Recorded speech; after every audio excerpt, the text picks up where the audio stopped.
did Matt Gaetz win? I mean, what is Matt Gaetz's game? Because it seems to me that Matt Gaetz is not really long for the House. Like, I mean, I don't know. You'd have a better sense of this, right, having done all this reporting on the House, but he doesn't. I mean, his preferred candidate may have ended up there, but that's a function of like there's a lot of religious zealots within the Republican Party. I mean, that is literally their base. I mean, the fundamentalists.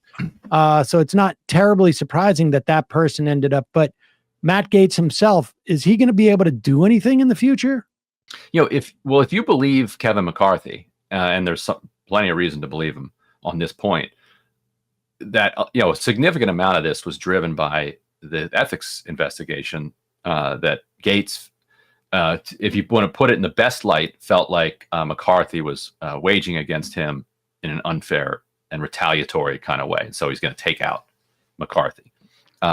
In a different light, you would say he's got this investigation underway and wanted a political way out of it, and tried to get it stopped, failed, and so then took McCarthy out. And now we'll say that, well, this is retaliation. So if you believe all that, then how this plays out for him depends on how things play out after, if and when the investigation comes out and what happens there. Secondly, it also depends how what they do from here. Like, these are, I think it's fair to call them some, procedural maneuvering wins on the inside. Like, they've got a more right-wing person in the speakership than they had beforehand. But that's just putting people on the field. They now have to execute on that. If they lose the government shutdown fight, or if they lose, they could still, they have to put points on the board here. It's not just getting out there. So it could be. We'll see. Did you see, by the way, that he outed? Basically, let's play this clip. And before we do, I want to play this Matt Gaetz clip where he outs apparently a fellow member of his Ways caucus. and Means chairman, one of the most powerful guys in the. I mean, House. It does feel like he is intent on burning the whole place down. But does the election of Mike Johnson signify that the Republican caucus, it used to be they would pander to these right-wing people and sort of leverage their electoral base. Does this signify that this is no longer about like a small base, but rather this is the mainstream of the party? Yes. There, at the same time, there's the kind of Bannon and Gaetz wing of the party, which has millions of people who are listening to his podcast and responding and getting into activism. And, it was interesting. They sort of got Bernie broed. Did you notice this? Cause they played, they were hammering the phones for Jim Jordan, and somebody called a member of Congress's wife and was like totally vicious, left to like brutal voicemail. They played that and they're like, look at all these crazy Bannon Gaetz people who are just like, so they turned that energy kind of against them. And I listened to Bannon's podcast a lot to see what they're up to. And they did reflect on that. They're like, guys, let's just try to be a little more polite. Like, it's okay to be polite. You're not selling out the movement by, not sounding like that when you're calling people. But there's that whole wing. That wing is in conflict with the kind of institutional conservative movement. Which Mike Johnson is more a part of. So, but there's like a tenuous alliance between, he's only a recent part of it. He's not like Mike Pence, who's been in it for 30 years or whatever. And so there's still that conflict, but the Chamber of Commerce Republicans have been routed. It's an activist party. Like, the activists have really done a good job of like taking over huge parts of it. We should say, though, Mike Johnson's very amenable to, I think, Chamber of Commerce. For sure. In his own way. Absolutely. Absolutely. That's why I think they were able to stitch this together, is that he's part of the God Squad, but he's also, free market fundamentalist as well. But here is Matt Gaetz responding to Jason Smith like you say, I think he's the youngest Ways and Means chair ever. Sounds right. Yeah. On Gaetz's radio show. And this is, well, you'll tell us the implications of this afterwards. Kind of stuff. It's simply not true. I know the dynamics of the 20 people that voted against Steve Scalise, the 25 that voted against Tom Emmer, and the 22 that voted against Jim Jordan. They were not the same people. They were all different people, and it was for different reasons. So Matt Gaetz is a foolish liar. A foolish liar. We are back live. Jason Smith says, if my lips are moving, I'm lying. Well, you know what? If Jason Smith is breathing, he is living a lie. There might not be another member of Congress who lives a lie every day more than Jason Smith. And Jason Smith knows exactly what I'm talking about.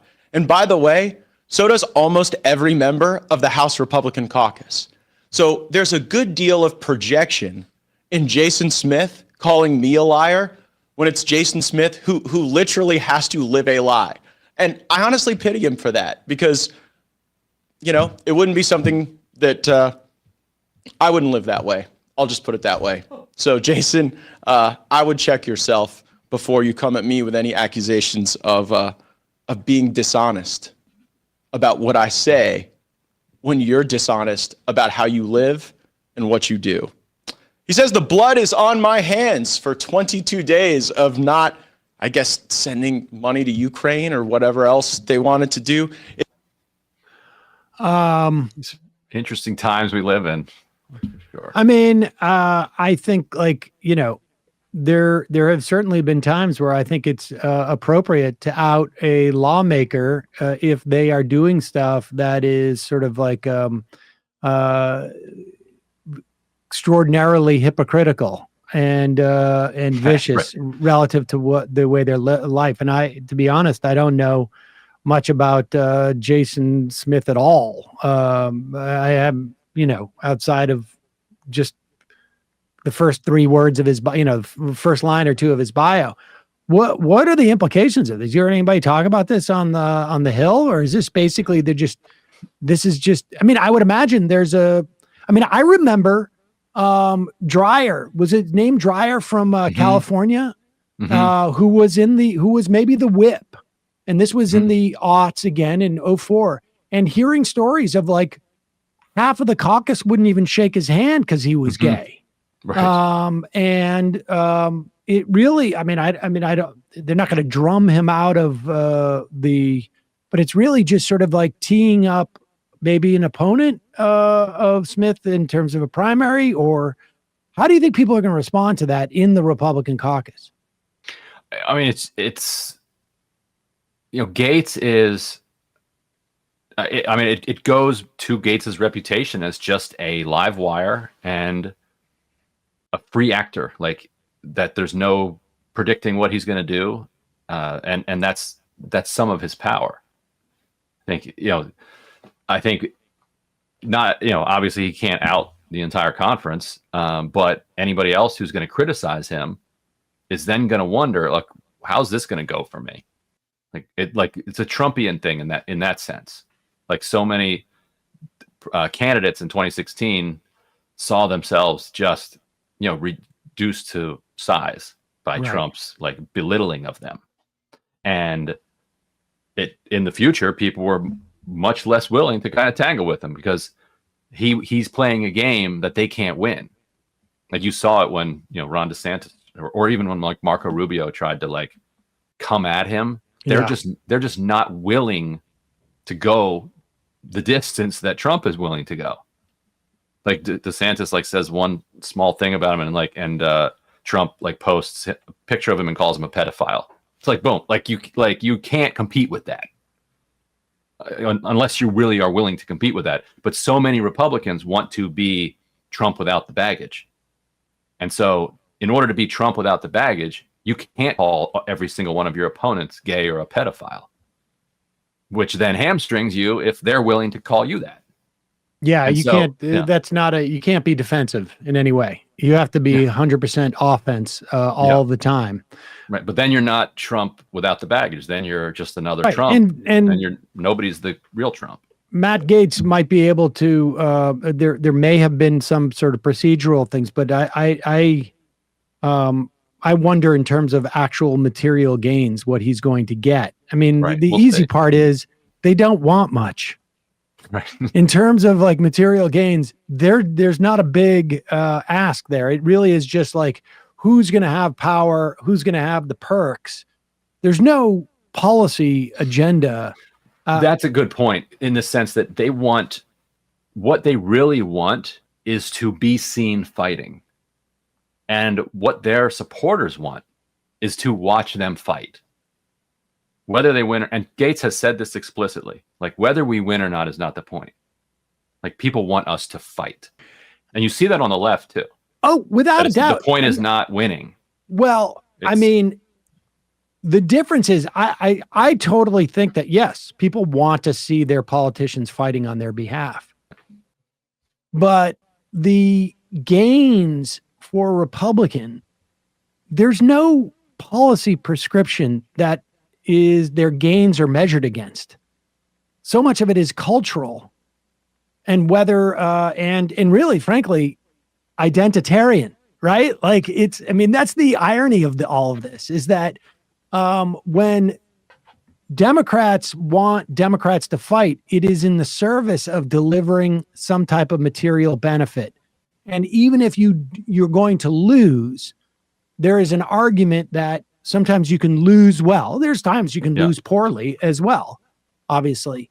But sometimes you can lose well and win the next time. Yeah. And win the next time, particularly against Republicans, right? Because the way you do this with a two-party system is you try and highlight the differences in that respect in pursuit of these policy goals. With the Republicans, they just want to highlight the differences, but it's not in pursuit of necessarily policy goals as much as it is sort of like more cultural domination. Yeah. And with Democrats, you can also do it in primaries. Like you can show what the difference is and then run in primaries. To say a word of praise for Gaetz, by the way, when it comes to let's say Yemen or troops in Syria or military adventurism throughout Africa, he's been one of the best kind of allies of the kind of movement to try to restrain American militarism abroad. Now, when they tried to get him to work with them on some Central and South American stuff, and he just said no. Like that's when they say America first, they include Central and South America. Right. Like Monroe, strength and doctrine. But he's not a lefty, so he's not going to agree with you on everything. But there's a lot that he is actually really useful for. So in some ways, it's there have been a lot of folks on the left who want him to be able to be more credible because he's the only one who's willing to put forward a resolution on Niger. I think the idea of him bringing along other Republicans for something like anything like that is sailed. It's sailed, right? He's done. Yeah. He may be able to benefit himself, but he's not going to be. He's not. So that's been a casualty of this. Yeah, he's not capable of bringing any type of coalition along. He's one vote essentially, and it remains to be seen if Mike Johnson will allow one vote to vacate his speakership as McCarthy did. I mean, that was we'll see if he's going to institute that. Ryan Grimm, always a pleasure. Thanks, man.